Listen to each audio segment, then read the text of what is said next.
18 दिसंबर 2015 विजय माल्या ने 14 करोड़ लगा के अपनी 60th बर्थडे की एक ऐसी पार्टी दी कि पूरी दुनिया में हेडलाइंस बन गई। यहाँ स्पेनिश सिंगर एनरिके इग्लेसियास और सोनू निगम जैसे स्टार्स परफॉर्म कर रहे थे। शैंपेन पानी की तरह बह रही थी और दुनिया भर के सारे बड़े लोग डैज़लिंग लाइट्स के नीचे डांस कर रहे थे। ये रात माल्या की वेल्थ, पावर और इनविंसिबिलिटी की कहानी बयां कर रही थी, लेकिन किसी को अंदाजा तक नहीं था कि यही माल्या केवल 2.5 महीने बाद हमेशा के लिए देश छोड़ के भागने वाला था और पीछे छोड़ जाने वाला था 9,000 करोड़ का बैंक फ्रॉड। इस पूरी कहानी की शुरुआत होती है विजय माल्या नहीं बल्कि उनके फादर विट्ठल माल्या से। कर्नाटका से आने वाले विट्ठल ने कॉलेज के दौरान ही कंपनीज के फाइनेंशियल स्टेटमेंट्स को एनालाइज करने में मास्टरी हासिल कर ली थी और 1940s में इसी स्किल के बेस पे उन्होंने स्टॉक मार्केट से बहुत पैसे कमाए, जिसके बाद उनका ध्यान यूनाइटेड ब्रूवरीज नाम की कंपनी पे गया। ब्रिटिशर्स ने अपनी ट्रूप्स को शराब सप्लाई करने के लिए इंडिया में जगह जगह ब्रूवरीज लगाई थी और 1915 में इन्हीं ब्रूवरीज को मर्ज करके जो कंपनी बनी उसका नाम पड़ा यूबी यानी यूनाइटेड ब्रूवरीज। 1946 में विट्ठल माल्या ने यूबी के शेयर्स खरीदना चालू कर दिए और केवल 2 सालों में महज 24 साल की उम्र में वो यूबी के चेयरमैन बन गए। चेयरमैन बनने के बाद उन्होंने यूबी के प्रॉफिट्स को यूज करके कई और लिकर कंपनीज को अक्वायर किया और एक मैसिव लिकर बिजनेस बना लिया। लेकिन विट्ठल माल्या केवल लिकर बिजनेस तक लिमिटेड नहीं रहे। उन्होंने अपनी स्किल्स और प्रॉफिट्स का यूज करके कई और सेक्टर्स की अंडर वैल्यूड कंपनीज को अक्वायर किया। 1981 तक उन्होंने 10 breweries, 14 distilleries, 7 processed food companies, 6 investment companies और ऐसी कई और कंपनीज को अक्वायर करके एक बहुत बड़ा बिजनेस एम्पायर बिल्ड कर लिया था, जिसका टोटल वैल्यूएशन करीब 350 करोड़ का था। लेकिन इतना बड़ा बिजनेस एम्पायर बिल्ड करने के बावजूद वो काफी लो प्रोफाइल थे, एक एक पैसे के खर्च का हिसाब रखते थे और एक्सट्रीम हार्ड वर्क पे बिलीव करते थे। लेकिन इसी वर्कोहॉलिक नेचर ने उनकी हेल्थ को नेगेटिवली इंपैक्ट कर दिया था। 1983 में 59 की एज में अचानक उन्हें एक मैसिव हार्ट अटैक आया, जिससे वो सरवाइव नहीं कर पाए और तभी कहानी में एंट्री हुई उनके 27 साल के बेटे विजय माल्या की। विजय माल्या का बर्थ 1955 में हुआ था और वो अपने फादर के एक लौते बेटे थे। उनका अर्ली चाइल्डहुड बैंगलोर में बीता, जहां उनकी लाइफ लग्जरी से भरी हुई थी। वो काफी एक्सट्रोवर्ट थे और ज्यादातर टाइम अपने फ्रेंड्स के साथ बाइक रेसिंग, क्रिकेट और अपनी टॉय फेरारी चलाते हुए बिताते थे। 18 साल की उम्र होते ही फादर ने उन्हें यूबी के बोर्ड ऑफ डायरेक्टर्स में शामिल कर लिया था और उन्होंने काम सीखना भी चालू कर दिया था। ग्रेजुएशन के बाद इंटरनेशनल बिजनेस को समझने के लिए उन्हें यूएस भेज दिया गया और तभी एक दिन उन्हें खबर मिली कि उनके फादर अब नहीं रहे। इसीलिए उन्हें कंपनी को लीड करने के लिए इंडिया लौट के आना पड़ा। अपने फादर से बिल्कुल उलट विजय की इमेज एक पार्टी एनिमल और फ्लैशी लाइफस्टाइल पसंद करने वाले इंसान की बन चुकी थी। इसीलिए यूबी ग्रुप के कई टॉप मैनेजर्स को विजय की लीडरशिप में कॉन्फिडेंस नहीं था। लेकिन समहाउ मेजॉरिटी शेयर होल्डर्स के सपोर्ट से विजय ही चेयरमैन बने। शुरुआत से ही विजय कुछ अलग करके अपने डाउटर्स को गलत प्रूव करना चाहते थे। इसीलिए उन्होंने यूबी के लिकर बिजनेस से हटकर कई और सेक्टर्स में डाइवर्सिफाई करना चालू कर दिया। उन्होंने प्रेडिक्ट किया कि इंडिया में यूएस की तरह एक बड़ा फास्ट फूड रिवॉल्यूशन आएगा। इसीलिए उन्होंने मैकडॉवेल्स पिज्जा किंग नाम की फास्ट फूड चेन लॉन्च कर दी और दिल्ली और मुंबई में कई सारे आउटलेट्स खोल दिए। लेकिन मुंबई में एक बहुत बड़ा कंपटीशन उनका इंतजार कर रहा था। मुंबई के लेजेंडरी डब्बा वाला। एक इफेक्टिव डब्बा डिलीवरी सिस्टम होने के कारण लोग वीकडेज में बाहर का खाना प्रेफर नहीं करते थे और ओवरऑल भी इंडिया में उस टाइम ईटिंग आउट कल्चर उतना पॉपुलर नहीं था। इसीलिए 1-2 स्टोर्स को छोड़ के उनकी बाकी सभी स्टोर्स बुरी तरह से फ्लॉप हो गई और 1987 तक इसे कंप्लीटली बंद कर दिया गया। इसके अलावा विजय ने देखा कि 1977 में कोका कोला के इंडिया छोड़ के जाने के बाद कार्बोनेटेड ड्रिंक मार्केट में एक गैप आ गया था। इसीलिए उन्होंने थ्रिल नाम का खुद का कोला लॉन्च कर दिया। लेकिन कंज्यूमर्स को ये ड्रिंक बिल्कुल पसंद नहीं आई और इसे भी डिसकंटिन्यू कर दिया गया। नेक्स्ट 20-25 सालों में उन्होंने कंपनीज को खरीद के या खुद कंपनीज को स्टार्ट करके कई और सेक्टर्स में डाइवर्सिफाई करने की कोशिश की, जैसे engineering and manufacturing, chemical, software, transportation, mining, hospitality और इवन टेलीकॉम। लेकिन इनमें से ज्यादातर बिजनेसेस फेल हो गए। इतना ही नहीं, उन्होंने अपने फादर से मिलने वाले कई सक्सेसफुल बिजनेसेस को बेच भी दिया, जिनमें से एक था बर्जर पेंट्स। बर्जर पेंट्स को उन्होंने करीब 400 करोड़ में बेचा था और आज उसकी वैल्यू 50,000 करोड़ से भी ज्यादा है। लेकिन इतने सारे फेलियर्स के बाद भी उनकी एक बड़ी सक्सेस ने सब कुछ कवर कर दिया और उन्हें यह सक्सेस मिली अपने लिकर यानी शराब के बिजनेस से। जब वो पहली बार 1983 में चेयरमैन बने तो यूबी ग्रुप किसी भी टाइप की लिकर में मार्केट लीडर नहीं था। 1987 में उनके फादर ने किंगफिशर नाम का बियर ब्रांड लॉन्च किया था, लेकिन वो भी मोहन मियाकिन कंपनी के गोल्डन ईगल ब्रांड से बहुत पीछे था।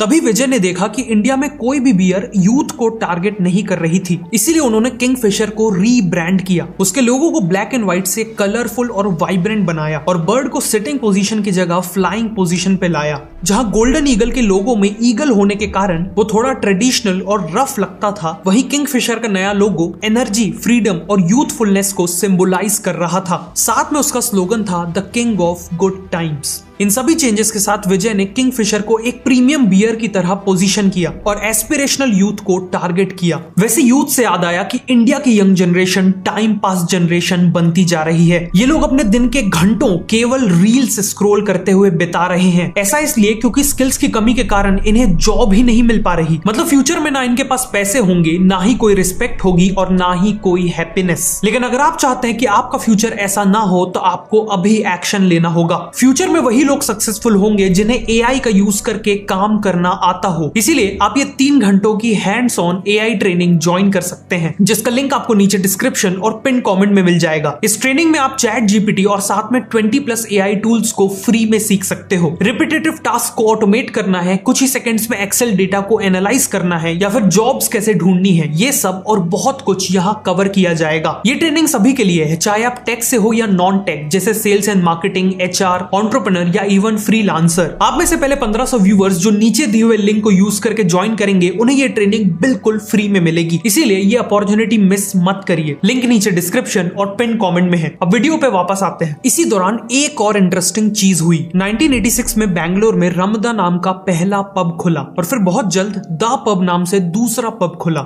जहां ट्रेडिशनल बार्स में लाइटिंग, सीटिंग और क्लीनलीनेस बेकार होती थी, वहीं पब्स ने लोगों को सुपीरियर लाइटिंग, क्लीनलीनेस और म्यूजिक के चलते बेटर एम्बियंस दिया, जिस कारण यहाँ हाई क्लास लोग और इवन फीमेल्स का क्राउड आने लगा। इसी अपॉर्चुनिटी को देखते हुए विजय ने इन पब्स में अपनी किंगफिशर की ड्राफ्ट बियर लॉन्च कर दी और ये एक इंस्टेंट हिट बन गई। आगे चल के बैंगलोर में इतने पब्स खुले कि बैंगलोर को इंडिया का पब कैपिटल कहा जाने लगा। इवेंचुअली यही पब कल्चर इंडिया के और भी शहरों में फैला, जिसका सबसे ज्यादा फायदा मिला विजय माल्या को। इसके अलावा उन्होंने जहां हो सके वहां किंगफिशर के ब्रांड को विजिबल करवाया, डर्बी, फुटबॉल और फैशन शोज को स्पॉन्सर किया, किंगफिशर का स्विम सूट कैलेंडर लॉन्च किया। इसी कैलेंडर ने दीपिका पादुकोण, ईशा गुप्ता और कैटरीना कैफ जैसी एक्ट्रेसेस को लॉन्च किया। माल्या ने तो इवन अपने घर के नाम में किंगफिशर डाल दिया। इन सब से किंगफिशर का ब्रांड केवल एक प्रोडक्ट से बढ़कर फन, सेलिब्रेशन और अर्बन लाइफ का सिंबल बन गया। बियर के बाद विजय ने फोकस किया अपने विस्की बिजनेस में। उनके पास ऑलरेडी मैकडॉवेल्स नंबर 1 और बैग पाइपर जैसे अच्छे विस्की ब्रांड्स थे और साथ में उन्होंने दूसरे सक्सेसफुल ब्रांड्स को तेजी से अक्वायर करना चालू कर दिया। बहुत जल्द उनके पास पॉपुलर विस्कीज जैसे रॉयल चैलेंज, ब्लैक डॉग और एंटीक्विटी का शानदार पोर्टफोलियो तैयार हो गया। लेकिन वो यहाँ नहीं रुके, उन्होंने ब्रांडी, रम, जिन, वोडका और इवन वाइन में भी अपने बिजनेस को एक्सपैंड कर लिया। साथ ही उन्होंने देखा कि कोका कोला जैसी एफएमसीजी कंपनीज हर तरह के कंज्यूमर्स को टारगेट करने के लिए अलग अलग ड्रिंक्स लॉन्च करती हैं। फॉर एग्जांपल, कोका कोला के पास मासेस के लिए कोक, हेल्थ कॉन्शियस लोगों के लिए डाइट कोक और स्ट्रॉन्ग टेस्ट वालों के लिए थम्स अप थी। सिमिलरली माल्या ने मासेस के लिए back Piper whisky, premium segment के लिए मैकडॉवेल्स नंबर 1 और हेल्थ कॉन्शियस कस्टमर्स के लिए मैकडॉवेल्स डाइट मेट को लॉन्च किया, जो दुनिया की पहली लो कैलोरी विस्की थी। सिमिलरली किंगफिशर के केस में उन्होंने किंगफिशर प्रीमियम, स्ट्रॉन्ग और लैगर लॉन्च की। विजय की मार्केटिंग स्ट्रेटजी भी कमाल की थी। इंडिया में शराब की एडवर्टीजमेंट में बैन था, इसीलिए विजय ने इंडिया में पहली बार सरोगेट एडवर्टीजमेंट को इंट्रोड्यूस किया। बेसिकली अपनी मैकडॉवेल्स नंबर 1 विस्की को प्रमोट करने के लिए उन्होंने मैकडॉवेल्स का सोडा और वाटर लॉन्च कर दिया और बॉलीवुड और क्रिकेट सेलिब्रिटीज से इनका खूब ऐड करवाया, जिससे इनडायरेक्टली उनकी विस्की का ऐड हो गया। उन्होंने ये सेम स्ट्रेटजी अपने बाकी सभी ब्रांड्स के लिए भी अपनाई और ये स्ट्रेटजी काफी सक्सेसफुल हो गई। इन सब के चलते 2004 तक यूनाइटेड ब्रूवरीज पूरी दुनिया की चौथी सबसे बड़ी लिकर कंपनी बन चुकी थी।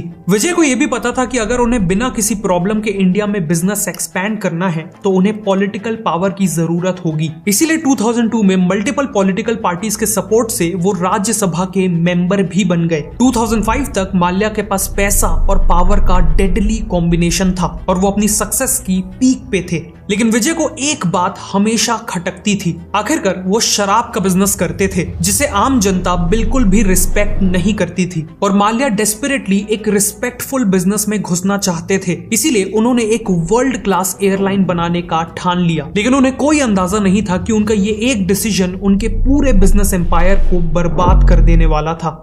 विजय ने अपनी नई एयरलाइन का नाम रखा किंगफिशर एयरलाइंस। उनका आइडिया था लोगों को इकोनॉमी क्लास और बिजनेस क्लास के बीच में एक नई क्लास की सीट्स ऑफर करना और इस नई क्लास को उन्होंने नाम दिया किंगफिशर क्लास। उन्होंने अपनी फ्लाइट में खाने पीने की ह्यूज वैरायटी ऑफर की, हर एक सीट में dedicated in flight entertainment system install किया और खुद एक एक एयर होस्टेस को इंटरव्यू किया। इन सभी एयर होस्टेस की यूनिफॉर्म टॉप फैशन डिजाइनर्स ने डिजाइन की, इन्हें हाई लेवल ट्रेनिंग्स दी गई और इवन ये बताया गया कि उन्हें किस तरह की एक्सरसाइजेस और डाइट फॉलो करनी है। लेकिन इन सभी फीचर्स के बावजूद किंगफिशर का प्लान था अपनी टिकट प्राइसेस को जेट एयरवेज और एयर इंडिया के बराबर रखना या इवन उनसे कम रखना। विजय चाहते थे कि वो इस एयरलाइन को अपने बेटे के बर्थडे यानी 7 मई 2005 को लॉन्च करें, लेकिन पूरी कोशिश के बाद भी ये 9 मई को लॉन्च हुई। इसकी फर्स्ट फ्लाइट मुंबई से बैंगलोर की थी जिसमें माल्या खुद ऑन बोर्ड था और गेस्ट से इंटरैक्ट कर रहा था। बाद में भी किंगफिशर की हर फ्लाइट में टेक ऑफ के बाद एक वीडियो प्ले होती थी जिसमें माल्या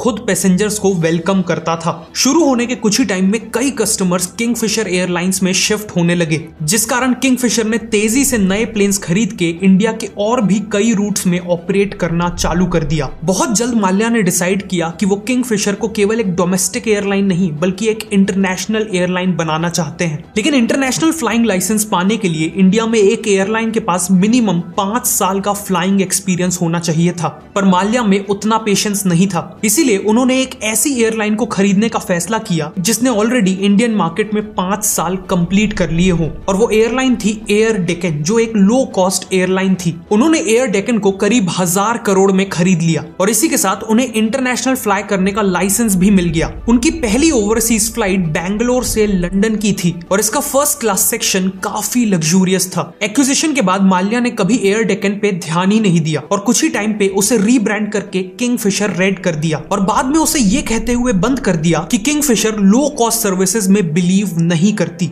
2008 में करीब 27% मार्केट शेयर के साथ किंगफिशर एयरलाइन इंडिया की सबसे बड़ी एयरलाइन बन गई थी। ऑलमोस्ट हर प्लेन फुल रहती थी, लेकिन एक प्रॉब्लम थी। अपने हाई एक्सपेंडिचर के कारण ये एयरलाइन अभी भी लॉसेस में थी और तभी मार्केट में एंट्री हो गई 2 नए कॉम्पिटिटर्स की, इंडिगो और स्पाइस जेट। ये दोनों ही ब्रांड्स लो कॉस्ट कैरियर्स थे और इनका मेन ऑब्जेक्टिव था कम से कम प्राइस में लोगों को ट्रांसपोर्ट करना। किंगफिशर ने सोचा था कि एक बार जब वो सफिशिएंट कस्टमर्स को अक्वायर कर लेंगे तो वो अपने टिकट के प्राइसेस बढ़ा देंगे। लेकिन वो जैसे ही टिकट प्राइस बढ़ाते वैसे ही कस्टमर्स क्वालिटी इग्नोर करके लो कॉस्ट कैरियर्स में शिफ्ट हो जाते। माल्या ने इस बात को इग्नोर किया कि Indian customers highly price sensitive हैं। बेसिकली जिस प्रीमियम बिजनेस मॉडल पे माल्या ने हजारों करोड़ों रुपए खर्च कर दिए थे वो बिजनेस मॉडल ही फ्लॉड था।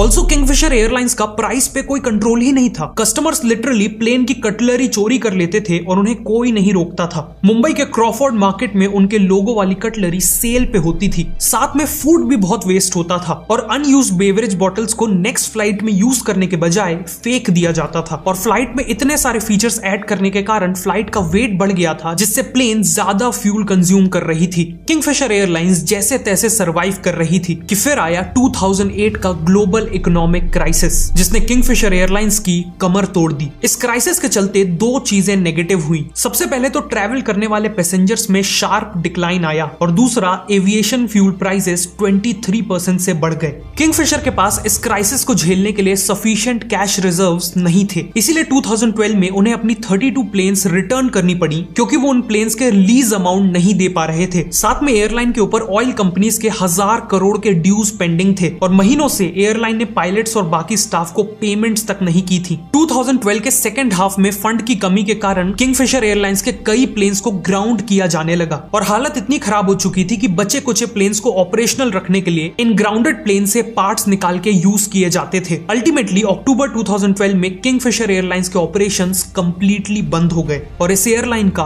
कंप्लीट डाउनफॉल हो गया।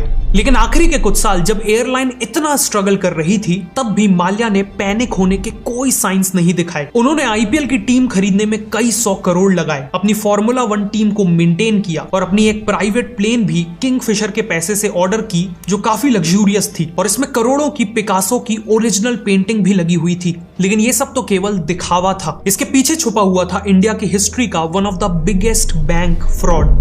शुरुआत से ही किंगफिशर एयरलाइंस को चलाने के लिए और प्लेन्स को अक्वायर करने के लिए माल्या ने बैंकों से करोड़ों का लोन लिया था और 2009 आते आते एयरलाइन को फ्रेश लोन्स की जरूरत थी। ऐसे में माल्या ने आईडीबीआई बैंक को कॉर्पोरेट लोन के लिए अप्रोच किया। उस समय कंपनी की फाइनेंशियल हालत इतनी खराब थी कि कोई भी सेंसिबल बैंक उसे लोन नहीं देता। लेकिन एलिजिडली माल्या ने अपनी इन्फ्लुएंस का यूज किया और कुछ ही महीनों में आईडीबीआई से करीब 950 करोड़ का लोन प्रोसेस करवा लिया। ऑल्सो बैंक्स जब भी लोन देते हैं तो उसके बदले में कोलैटरल के तौर पे कुछ सॉलिड एसेट्स मांगते हैं ताकि जरूरत पड़ने पर वो उन एसेट्स को बेच के अपने पैसे रिकवर कर सके। इंटरेस्टिंगली आईडीबीआई ने किंगफिशर के ब्रांड को ही मेन कोलैटरल की तरह एक्सेप्ट कर लिया। उन्होंने ग्रैंड थॉर्टन नाम के प्राइवेट कंसल्टेंट से किंगफिशर ब्रांड की वैल्यू निकलवाई जिसने इसकी वैल्यू 4100 करोड़ निकाली। फिर बैंक ने इस वैल्यू को सही भी मान लिया और करोड़ों का लोन दे दिया। ब्रांड वैल्यू जैसे इनटेंजिबल एसेट के बेस पे इतना बड़ा लोन दे देना एक बेहद खराब बैंकिंग प्रैक्टिस मानी जाती है। 2010 तक किंगफिशर एयरलाइंस के ऊपर 7000 करोड़ का डेट चढ़ चुका था और वो ऑलरेडी करीब 2800 करोड़ का लोन चुकाने में फेल हो गए थे। जिन भी बैंक्स ने माल्या को लोन दिया था उन्हें समझ आने लगा था कि उनका पैसा डूबने वाला है। ऐसे में बैंक्स के पास दो ऑप्शंस थे, वो इन लोन्स को नॉन परफॉर्मिंग एसेट्स डिक्लेयर करके लॉस बुक कर सकते थे या फिर किंगफिशर को और भी ज्यादा लोन दे सकते थे इस उम्मीद से कि नया लोन कंपनी को रिवाइव कर देगा और फिर वो कंपनी पूरा पैसा लौटा देगी। माल्या के केस में बैंक ने दूसरा ऑप्शन चुना। नवंबर 2010 में एसबीआई की लीडरशिप में 17 बैंकों का एक कंसोर्टियम बना। ना केवल इन्होंने किंगफिशर को कम रेट पे फ्रेश लोन दिया बल्कि बैंक्स ने 1355 करोड़ के पुराने लोन को इक्विटी शेयर्स में कन्वर्ट कर दिया। बेसिकली बैंक्स ने 1355 करोड़ का लोन अमाउंट वापस लेने की जगह किंगफिशर के इक्विटी शेयर्स ले लिए और ये शेयर्स भी उन्होंने मार्केट वैल्यू पे नहीं बल्कि 60% महंगी वैल्यूएशन में लिए। इसके अलावा बैंक्स ने लोन को वापस करने का टाइम भी बढ़ा के 9 साल कर दिया।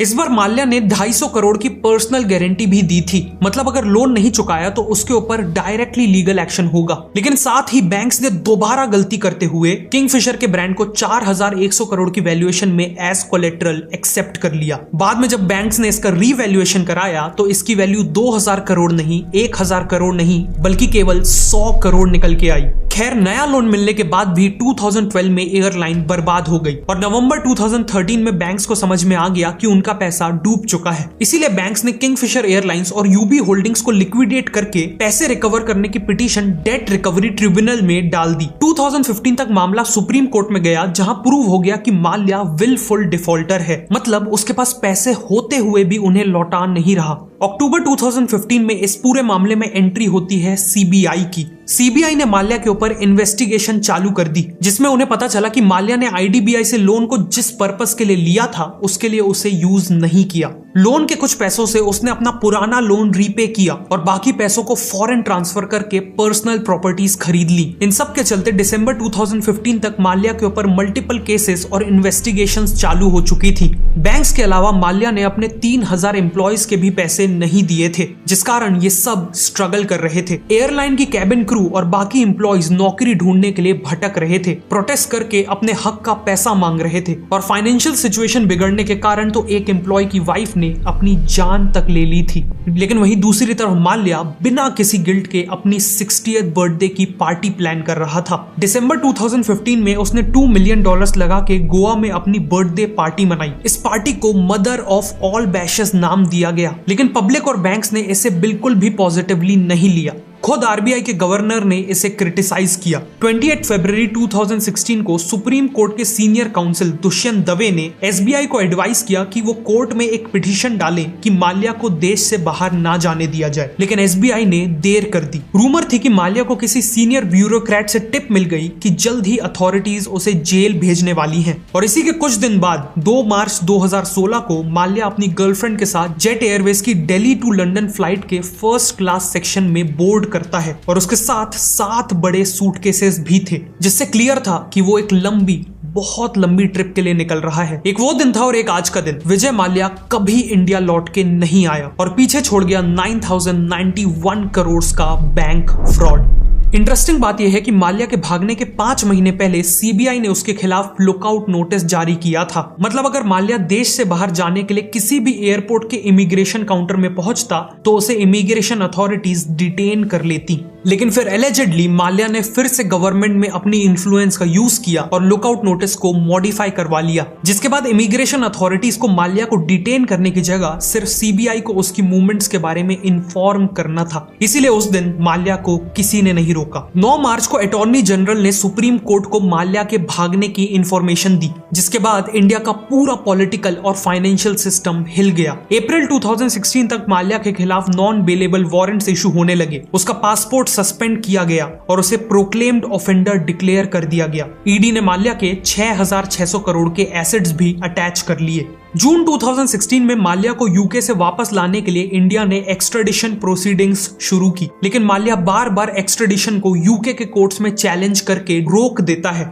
लंदन में माल्या एक लेविश लाइफस्टाइल एंजॉय कर रहा है और मीडिया इंटरव्यूज और सोशल मीडिया के जरिए खुद को लगातार इनोसेंट क्लेम करता है। लेकिन रिसेंटली एक बहुत अच्छी खबर आई जब फाइनेंस मिनिस्टर निर्मला सीतारामन ने पार्लियामेंट में बताया कि बैंक्स ने माल्या के एसेट्स इंक्लूडिंग यूबी ग्रुप के 6,600 करोड़ के शेयर्स यूज करके करीब 14,000 करोड़ रुपए रिकवर कर लिए हैं। लेकिन इस रिकवरी के बाद भी माल्या के ऊपर मनी लॉन्ड्रिंग और बैंक फ्रॉड के केसेस हैं और वो आज भी इंडिया में वांटेड है। माल्या की ही तरह श्री रतन टाटा को भी अपनी फैमिली से एक बिजनेस एम्पायर मिला था और उन्होंने इस लेगेसी को डिग्निटी के साथ आगे बढ़ाया और टाटा को ट्रस्ट का सिंबल बना दिया। वहीं दूसरी तरफ माल्या ने धोखाधड़ी का रास्ता चुनकर अपने फादर के बिजनेस एम्पायर और उनकी लेगेसी को बर्बाद कर दिया। आज माल्या की पर्सनल वेल्थ चाहे अरबों खरबों में हो, लेकिन वो कभी भी अपनी खोई हुई इज्जत को वापस नहीं खरीद पाएगा। अगर आपको ये वीडियो अच्छी लगी तो मैं रिकमेंड करूंगा कि आप नेक्स्ट इस वीडियो को देखें।